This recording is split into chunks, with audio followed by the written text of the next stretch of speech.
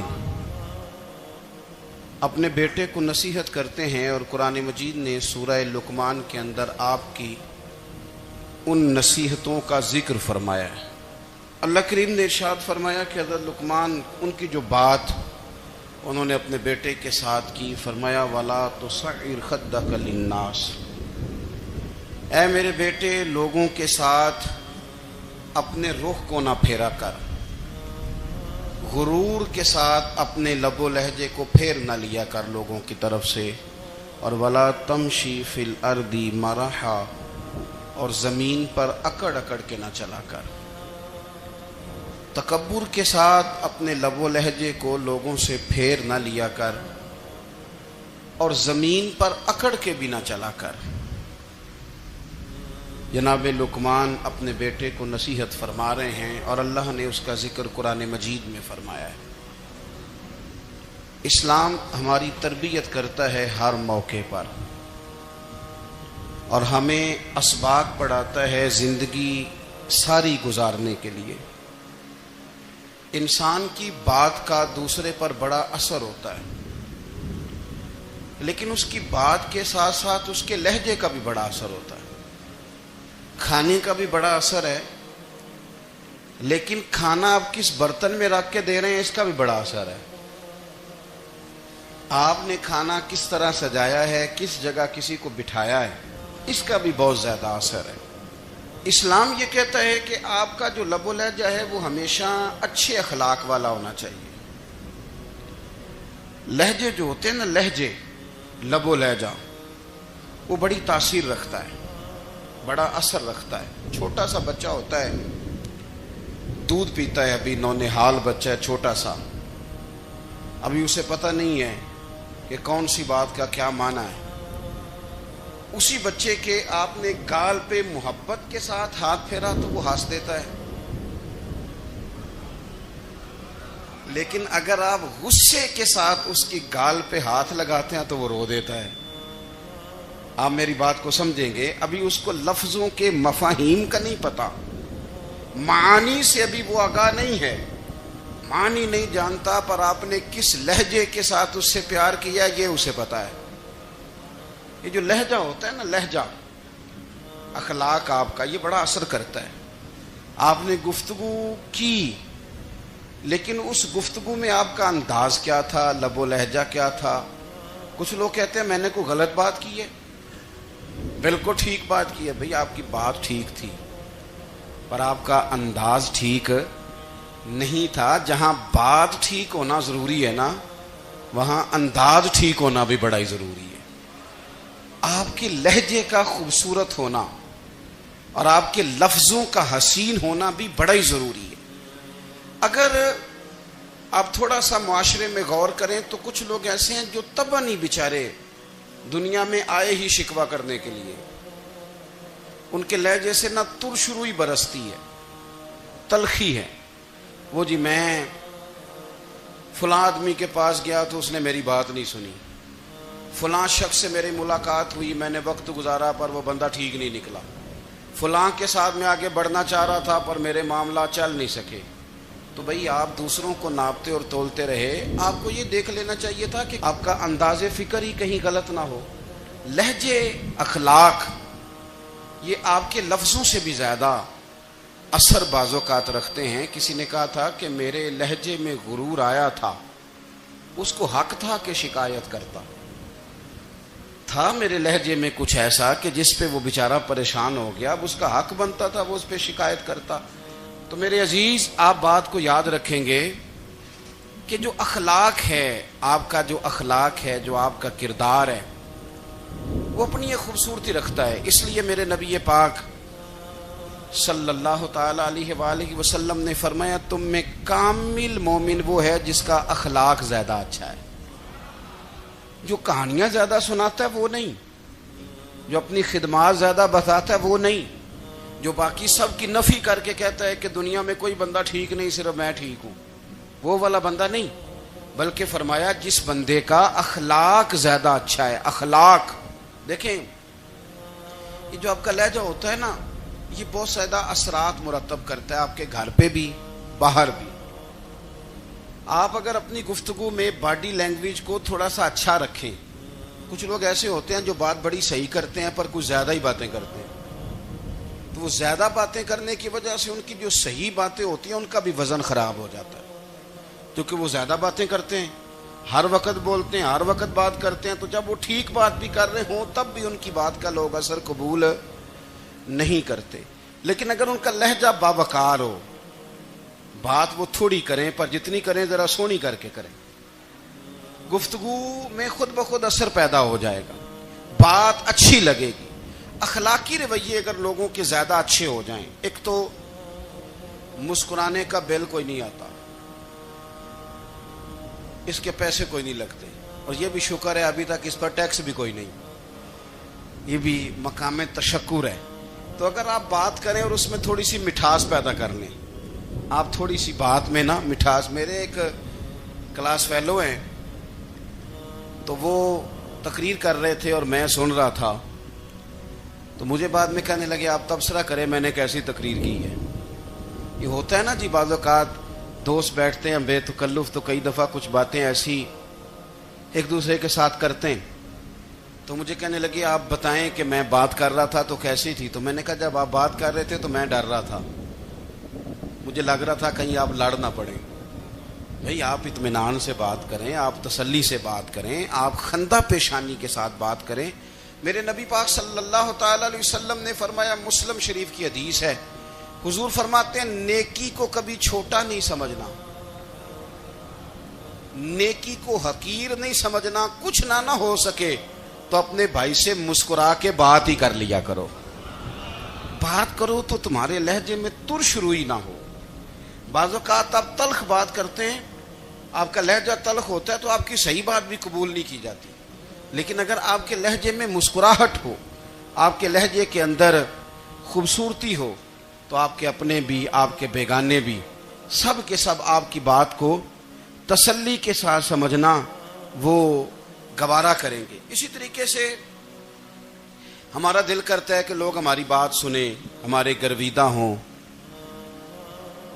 ہم جو پیغام دینا چاہتے ہیں وہ پیغام لوگ اچھے طریقے سے قبول کریں, اس پر لوگوں کی توجہ زیادہ ہو, یہ ہمارا شوق ہوتا ہے. اور دنیا میں اب تو فیمس ہونے کا شوق بڑا بڑھ گیا ہے, اب بڑا بڑھ گیا ہے. اب تو لوگوں کو نا شاید لوگ مقبولیت اسی کا نام لیتے ہیں کہ میرے اتنے لائکس ہیں, اتنے فالور ہیں, اتنے سارے لوگ ہیں تو شاید میں بڑا مقبول ہوں. یاد رکھنا قابلیت سے زیادہ قبولیت ضروری ہوتی ہے.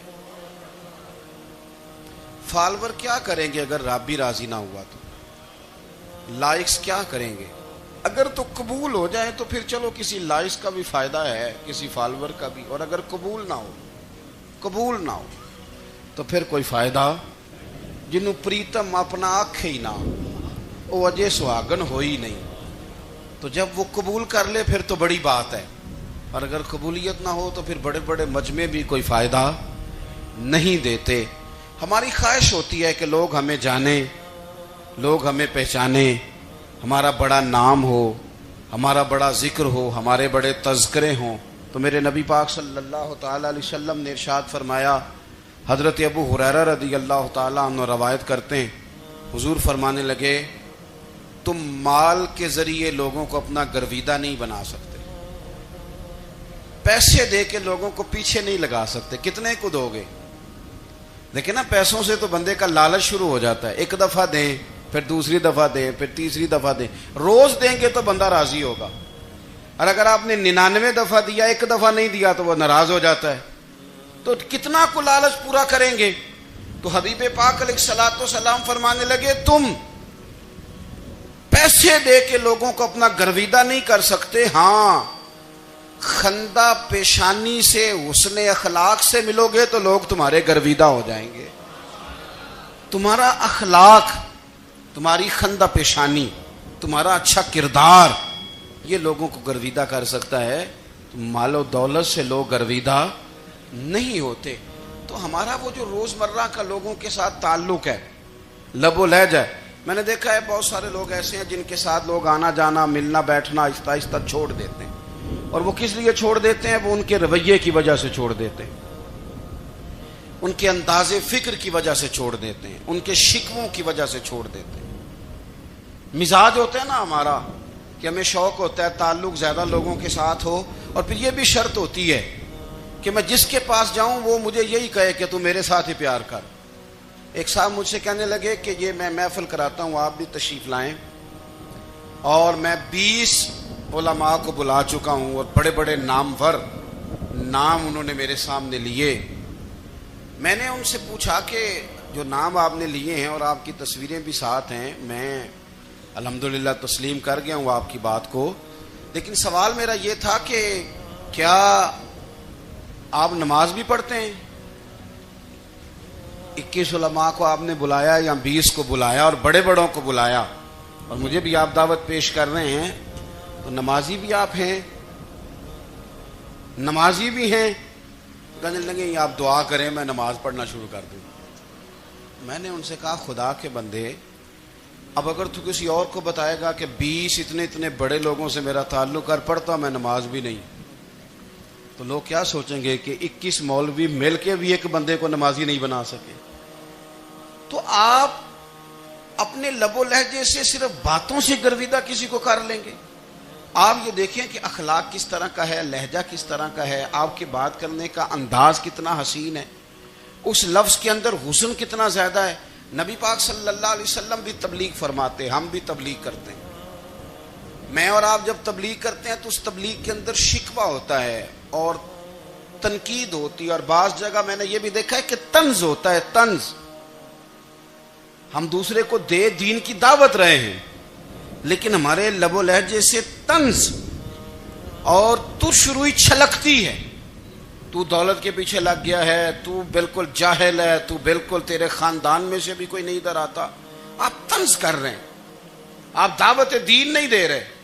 دعوت دین تو گلدستے میں رکھ کے پیش کی جاتی ہے، اس کی تو ایک خوبصورتی ہے، اس کا تو ایک حسن ہے، اس کی تو اپنی ایک جاذبیت ہے، اس کی اپنی ایک نورانیت ہے. صحابہ کرام علیہم رضوان فرماتے ہیں کہ حضرت سعد بن معاذ رضی اللہ تعالیٰ عنہ کا جنازہ تھا. اللہ کے پیارے محبوب صلی اللہ تعالیٰ علیہ وسلم نے جنازے کی امامت فرمائی، اور جنازے کی امامت کے بعد ابھی نہ قبر کے تیار ہونے میں کچھ ٹائم باقی تھا، تو حضور زمین پہ تشریف فرما ہوئے.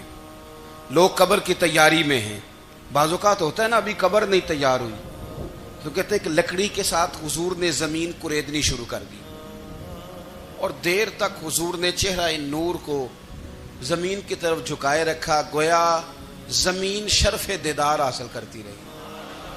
دیر تک چہرہ نور جھکا رہا زمین کی جانب، حضور نے رخ نور کو پھیر لیا.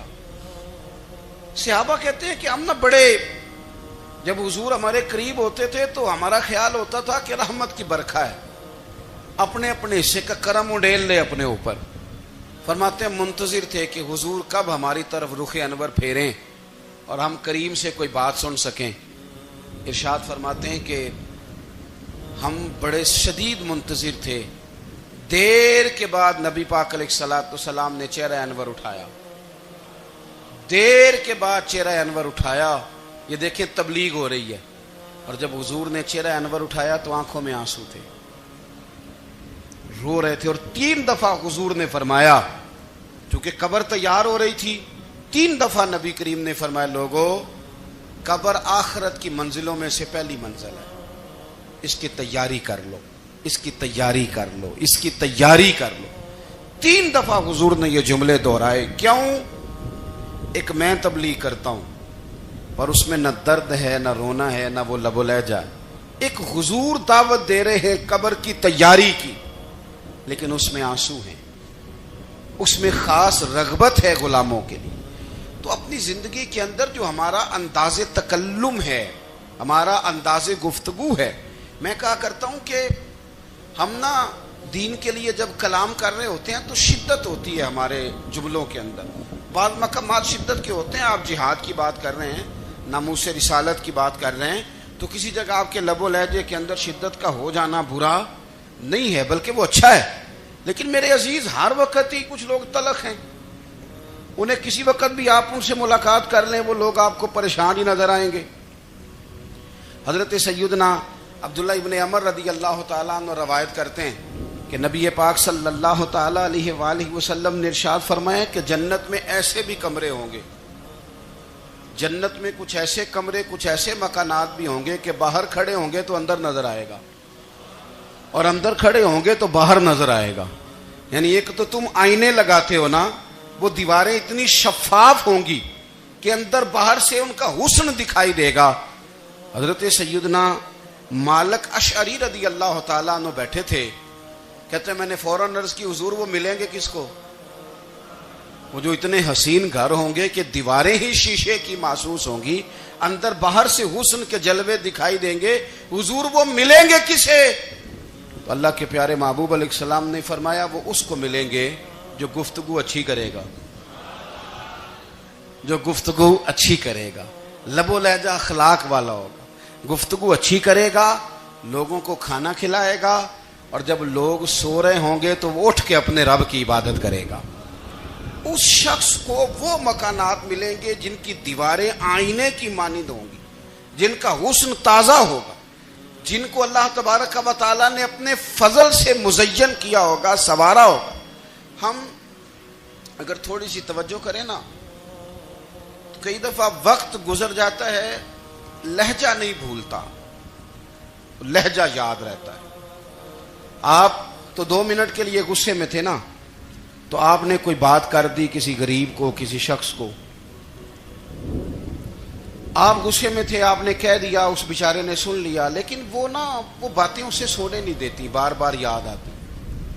کوئی آپ کے ساتھ تلخ کلام کر دے نا، کبھی تلخ گفتگو کر دے، بندہ جب سامنے آتا ہے وہ باتیں یاد آ جاتی ہیں، تکلیف ہوتی ہے، اور وقت گزر جاتا ہے. لڑائیاں ہمیشہ چل نہیں سکتی. لڑائی کتنی دیر کی ہوتی ہے؟ 1 دن کی، 2 دن کی.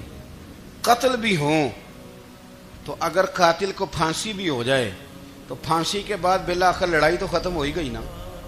لڑائی ہمیشہ چلتی، تلخی ہمیشہ چل سکتی نہیں.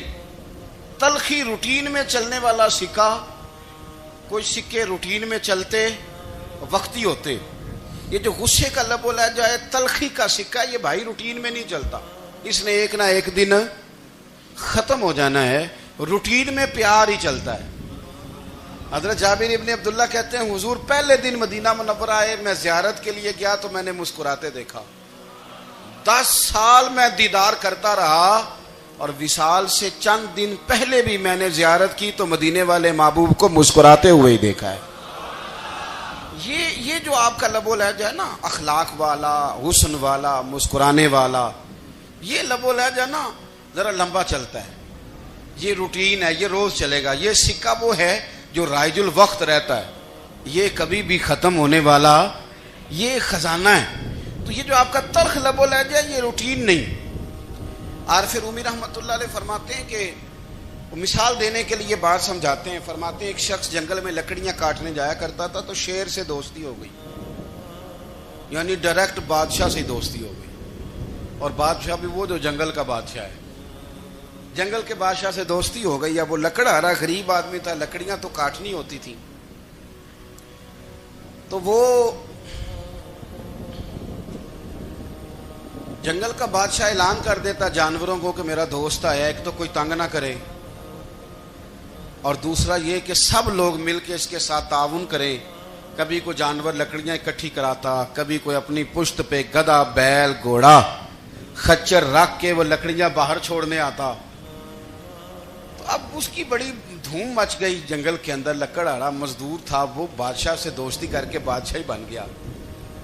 وہ گھر آ کے نا بیوی کو اکثر بتاتا کہ میرا ایک دوست ہے، میں جاتا ہوں تو ساری پہلے ہی مخلوق کھڑی ہوتی ہے میرے استقبال کے لیے. دوستی جو بڑے سے ہو گئی ہے. بنا ہے شاہ کا مصاحب تو پھرے ہے اتراتا، وگرنہ شہر میں غالب کی آبرو کیا ہے؟ ہم نے تو پوچھتا ہی کوئی نہیں، یہ تو بنا ہے شاہ کا مصاحب تو پھرے ہے اتراتا، وگرنہ شہر میں غالب کی آبرو کیا ہے؟ تو وہ لوگوں کو بتاتا، بیوی کو بھی بتاتا، دوست ہے تو بیوی کہنے لگی اتنے تو تعریفیں کرتا، یہ نہیں بتایا کہ وہ جنگل کا شیر ہے، بس نیرا دوست بتا دیا۔ بیوی کہنے لگ گئی کہ تو اتنا جو اس کا ذکر کرتا ہے تو کسی دن بلا نا، بلا کسی دن تاکہ اس کی دعوت کریں۔ اب اس نے پھر نہ اس کو پردے میں رکھا، کیا کہتے ہیں آج کل، سرپرائز دینا ہے، مگر سرپرائز دینا ہے جی، پردے میں رکھا کہ وہ شیر ہے۔ تو وہ بلا لیا گھر، اب اس کے لیے کچا گوشت، ظاہر ہے شیر نے کچا گوشت دکھانا تھا۔ وہ کہنے لگی پکانا کس طرح کا ہے؟ وہ کہنے لگا جب وہ آئے گا پھر بتاؤں گا۔ اب وہ کچا گوشت 2-3 بکرے ذبح کر کے ڈال دیے، وہ آ گیا شیر۔ اور پھر امی کہتے ہیں جب وہ آیا نا تو اس کی بیوی نے دیکھا تو اس نے ایک سخت جملہ کہہ دیا، کہنے لگی اوہو میں سمجھی تھی پتہ نہیں کون ہے، اس طرح کے درندے تیرے یار ہیں، کتے بلے دوست بنائے ہوئے ہیں، یہ کیا بات ہوئی؟ خیر وہ شیر نے سن لیا، گوشت کھایا، وہ چلا گیا۔ اگلے دن لکڑ آ رہا، لکڑیاں کاٹنے گیا تو شیر نے ملاقات کرتے ہی لکڑ آرے سے کہا کہ یہ نا کلاڑی اٹھا اور میری پشت پہ نا ایک زخم کر دے۔ اس نے کہا نہیں میں یہ کام نہیں کرتا، تو میرا دوست ہے۔ اس نے کہا سن بھائی میں نے پیار سے کہا ہے تو مان جا، ورنہ میں ہوں شیر، میں نے تجھ سے منوا ہی لینا ہے، میں کوئی تکلیف دوں گا مناسب نہیں، تو کر۔ اس نے کلاڑی اٹھائی اور اس کی پشت پہ ایک زور سے زخم لگا دیا، خون بہنے لگا۔ اس نے کہا تو نے آج کے بعد آنا ہے، لکڑیاں کاٹنی ہے، تجھے کوئی کچھ نہیں کہے گا، بس یہ ایک حکمت تھی جو میں نے کیا ہے۔ قصہ مختصر، وہ آتا رہا، لکڑیاں ملتی رہیں، خدمت بھی ہوتی رہی، 6-8 ماہ گزر گئے۔ ایک دن شیر اس سے کہنے لگا یہ میرے ذرا بال اٹھا کے دیکھ، وہ جو تو نے زخم لگایا تھا وہ کہاں پہ ہے؟ اس نے وہ بال اٹھا کے دیکھا تو زخم ملا ہی نہیں، کئی جگہ پہ ٹٹولا کا یار یہاں تھا یہاں تھا یہاں تھا۔ شیر نے پھر کیا کمال ہی جملہ کہا، اس نے کہا کہ وہ جو کلاڑی کا زخم تو نے لگایا تھا نا وہ مکمل ہو گیا، لیکن تیری بیوی کا جو لہجہ تھا اور اس کی جو تلخی تھی وہ آج تک میرے ذہن میں موجود ہے، وہ ابھی بھی مجھے تکلیف دیتی ہے۔ بات سوچتا ہوں مجھے اس نے درندہ کہا، اس نے میرے بارے میں اتنے کچے اور کمزور اور سخت جملے کہے، تو وہ بات مجھے بھولتی، وہ آج بھی میرے ذہن میں اسی طرح گونجتی ہے۔ تلخ جملے جو اس نے کہے اور خوفناک جو انداز اس نے اختیار کیا، وہ بات مجھے کبھی بھی بھولتی۔ تو آپ کے لفظ لوگوں کو بھول جاتے ہیں پر لہجہ یاد رہتا ہے، اگر ہم اپنے لہجے پر تھوڑی توجہ ہی کر لیں۔ کچھ لوگ کہتے ہیں جی میرا جی روٹین ہی یہ ہے بات کرنے کی، تو یہ یاد رکھنا کسی وقت ایسا بھی ہوتا ہے کہ شیر کو سوا شیر مل جاتا ہے، پھر ایسا نہ ہو کہ آپ کی تلخی کی جواب میں کوئی اس طرح کی تلخی ہو کہ پھر آپ اس کو کبھی بھلا نہ سکیں۔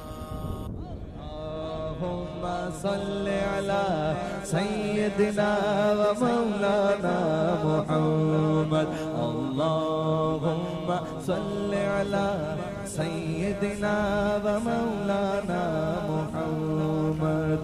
اللہ کے شیر ہے در کرار پر درود، اللہ کے شیر ہے در کرار پر درود، اللہ کے شیر ہے در کرار پر درود، حضرت حسن حسین کے کردار پر درود، اللہم صلی علی سیدنا و مولانا محمد وعلی سیدنا علی و سیدتنا فاطمہ و سیدتنا زینب و سیدنا حسن و سیدنا حسین وعلی آلہ وصحبہ وبارک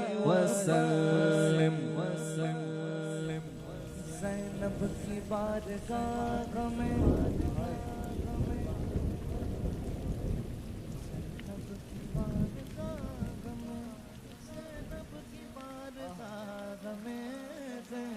کی بارگاہ میں سلام نیاز ہے، زینب کی بارگاہ میں سلام نیاز ہے، جو مرتضیٰ کی لاڈلی زہرا کا ناز ہے۔ اللہم صلی علی سیدنا و مولانا محمد وعلی سیدنا علی و سیدتنا فاطمہ و سیدتنا زینب و سیدنا حسن و سیدنا حسین۔